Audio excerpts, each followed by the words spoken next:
नमस्कार। Computer memory की इस दुनिया में आपका स्वागत है। आज हम कैश, रैम और रोम की गुत्थी सुलझाने वाले हैं, और वो भी एक बहुत ही आसान, दिलचस्प तरीके से।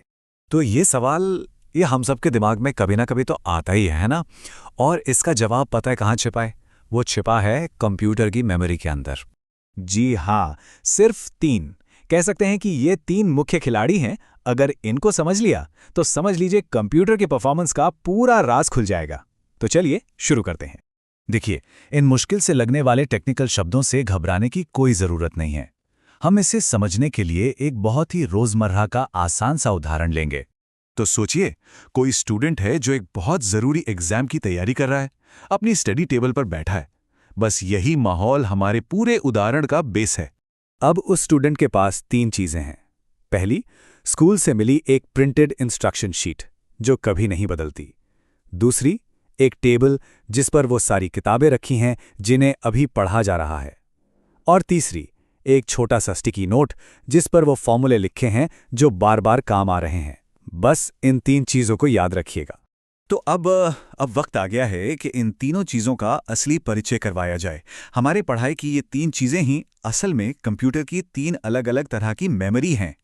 तो देखिए, ये रहा सीधा कनेक्शन। वो जो इंस्ट्रक्शन शीट थी वो है रोम। हमारी स्टडी टेबल बन गई रैम। और वो छोटा सा काम का स्टिकी नोट वो है कैश। है ना एकदम सिंपल। तो रोम क्या है? ये बिल्कुल उस प्रिंटेड इंस्ट्रक्शन शीट की तरह है।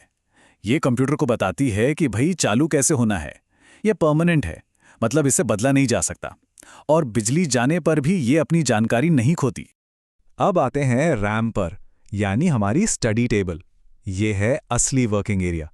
जितने भी ऐप्स या प्रोग्राम्स चल रहे होते हैं वो सब रैम में ही होते हैं। लेकिन जैसे ही कंप्यूटर बंद, टेबल साफ, मतलब रैम पूरी तरह से खाली हो जाती है। और आखिर में है कैश, हमारा स्टिकी नोट। ये साइज में बहुत छोटी होती है, लेकिन स्पीड अरे अविश्वसनीय रूप से तेज।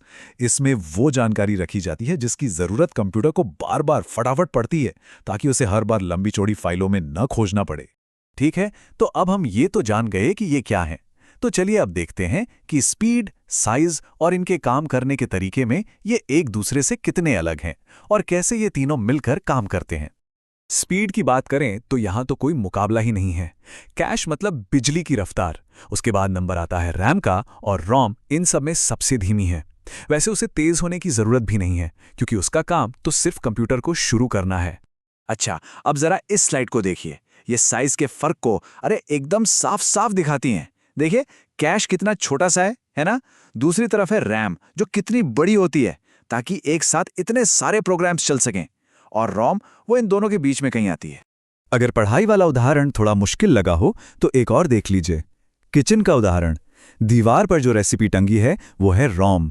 काउंटर पर जो सब्जियां और मसाले फैले हैं वो है रैम। और हाथ में जो चम्मच है जिसका इस्तेमाल बार बार हो रहा है वो है कैशे।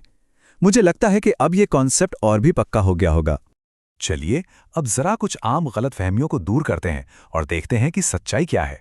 ये एक बहुत ही कॉमन मिथ है। क्या लगता है, क्या ज्यादा रैम का मतलब है ज्यादा स्पीड? बिल्कुल नहीं। कंप्यूटर की असली रफ्तार उसके प्रोसेसर, उसकी रैम और उसकी कैशे मेमोरी से आती है। रोम का काम तो बस सिस्टम को एक बार शुरू करना है, उसके बाद उसका कोई रोल नहीं है स्पीड में।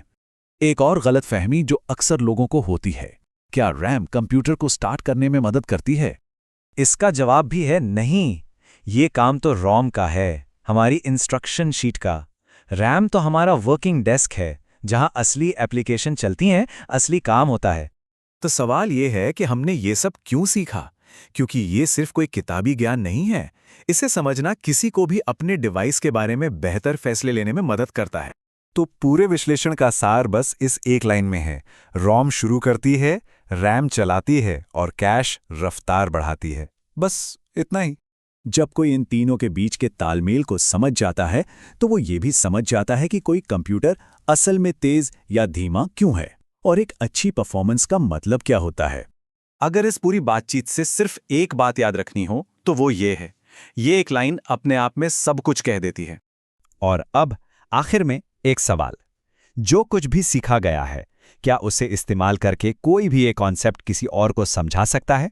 अगर जवाब हाँ है तो इसका मतलब है कि ये बात सच में समझ आ गई है। सोचने के लिए एक अच्छा पॉइंट है ना।